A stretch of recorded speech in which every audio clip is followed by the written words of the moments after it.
Hey guys, thanks for checking out this video.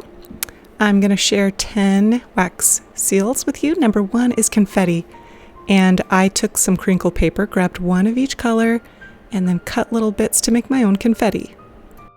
So to reduce wait time while you're doing wax seals, I would recommend melting your wax while you prepare everything else, in this case the confetti.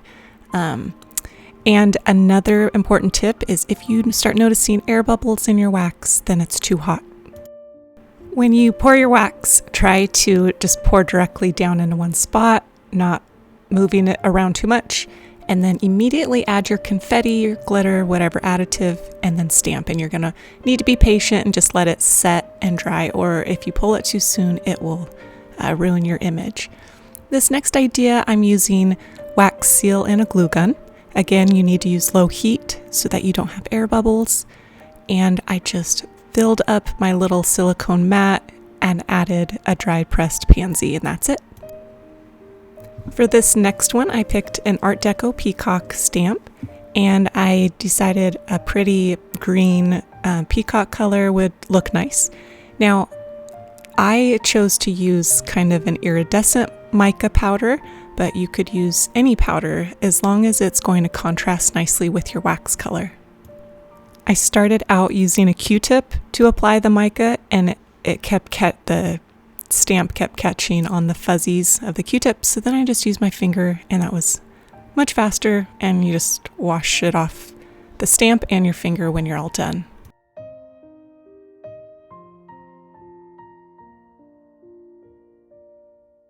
For this pour, I made a mistake of pouring it into a square shape. I should have just used my flat silicone mat because the stamp is actually larger than the average 1 inch, and it created flattened edges in my nice circle stamp shape. So lesson learned there.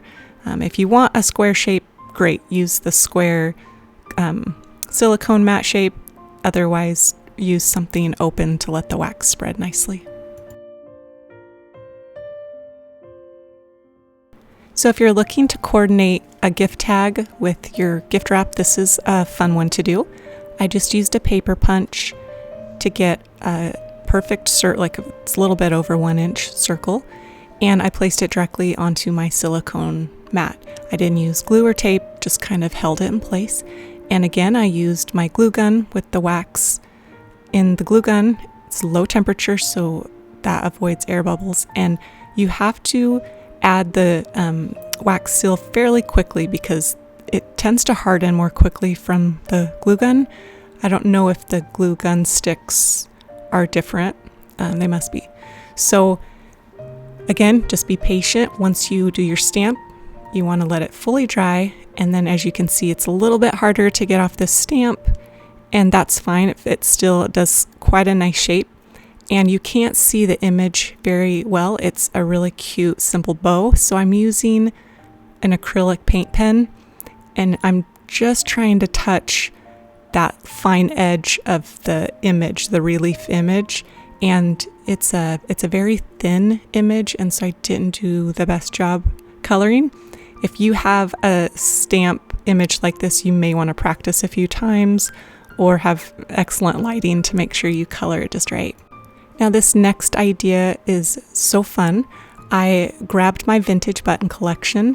I just poured some wax. I wish I would have melted a little bit more wax, and then I placed the button directly in it. And of course, you might need to remove the back of your button to get a nice flat lay on this one. For this design, I just grabbed some of my satin ribbon. It's probably about 2.5, 3 inches. And then I used a flame to just burn the edges so I wouldn't have fraying, and it kind of curls a little bit, which is fun. Now I tried folding it a few different ways. I ended up doing an accordion fold and then again in half to kind of get that nice ruffled edge. You can probably use just about any type of ribbon. I think the key is using a little bit of wax as the first layer to hold the ribbon set. I made the mistake of pouring, in my opinion, I poured too much wax the first round. I would do a little bit and then do a larger pour for the actual stamped image in the future.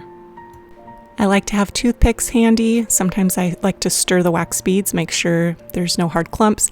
And in this case, I dragged some of the wax on top of the ribbon. Again, this technique takes a little bit of practice.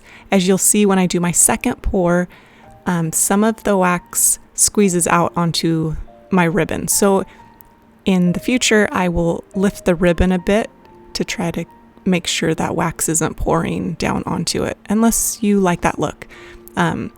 So again, do a smaller pour to secure the ribbon, and then more wax to add your image. Now I used a silhouette, a Regency Lady silhouette, and this is one of my favorite stamps that I have.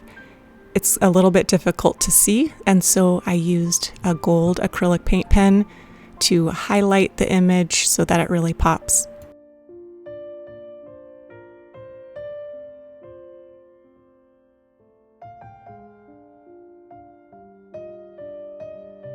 This next design smells wonderful. I first tried it with some dried lavender. You just pour a pile of lavender and then use your finger to make a hole. Now this one I learned that I should have melted more wax because I really wanted a larger, thicker border for the lavender to stick on. When you stamp your image, go ahead and immediately start pulling the dried flowers onto the wax and pressing just a bit. For this design, I love the smell of the lavender. You could use dried baby's breath. If you wanted to use rose petals, I would recommend crunching them up into smaller bits. And once your wax seal is set, go ahead and brush off any extra dried flowers so that you can reuse them later. Now, I went a step further. I gently pulled off any loose pieces.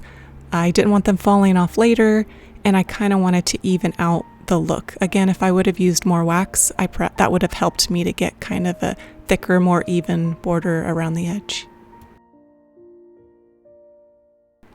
I loved the idea of this design so much, I went ahead and tried it with a different dried flower, and I like the way that this one looks.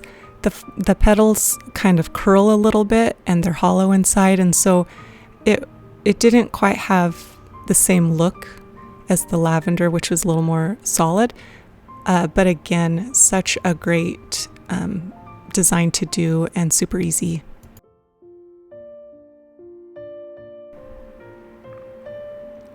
For this next design, I'm wanting to show you how to use a vintage button as your stamp. Now, the first time I tried this, I used a beautiful acorn with a leaf button, but it was too high relief, meaning the wax poured into a super deep part of the button and it got stuck and it wouldn't come out. So I eventually went with this button and I held it in place. I didn't want it sinking down too much, so that's what I'd recommend.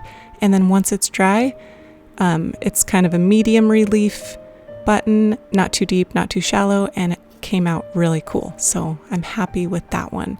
Now this next idea, I wanted to show you the beautiful scalloped edge that this silicone mat has, but I think I used too much wax. Now, the back side, which you'll never see, has a really nice, concise, beautiful scallop. But I think there was too much wax because it really distorted a little bit of that scallop shape around the edge when it was completely dry. Now, this last idea is my absolute favorite. Again, I use the crystal clear wax in my glue gun, and just be very careful to not drag that metal tip of your glue gun along an image. It will smear the ink. Once you cover the image completely, immediately press your frame stamp and let it dry completely. Don't pull too soon. So as you can see, the scalloped edge is beautiful, but the front could have maybe been a little more defined. And then I just used a gold acrylic paint pen to really make that a pop. So it turned out cute. It's good enough, but I learned probably use a little less wax in my pour. Now, once your picture is fully dried, you can go ahead and cut off the excess wax. Now, some people use an X-Acto knife, but from the glue gun, the seal is very thick, and X-Acto knife probably would have been a little more challenging. So I just used a good pair of scissors and this is such a fun idea for like a wedding invitation or graduation announcement or a birthday present or something. And I loved using the gold paint pen to really create kind of that vintage frame look. And you just want to make sure you fully paint the front and the side edges so that it has that beautiful frame look. These would also make really fun refrigerator magnets, like maybe for Mother's Day or Father's Day. Super cute. And I just printed the photo on our laser jet printer. So here are the final projects for the wax seal. I hope you are inspired. I hope you saw a new idea or a fun idea to try. And I just want to thank you for watching, and be sure to subscribe if you like this type of content.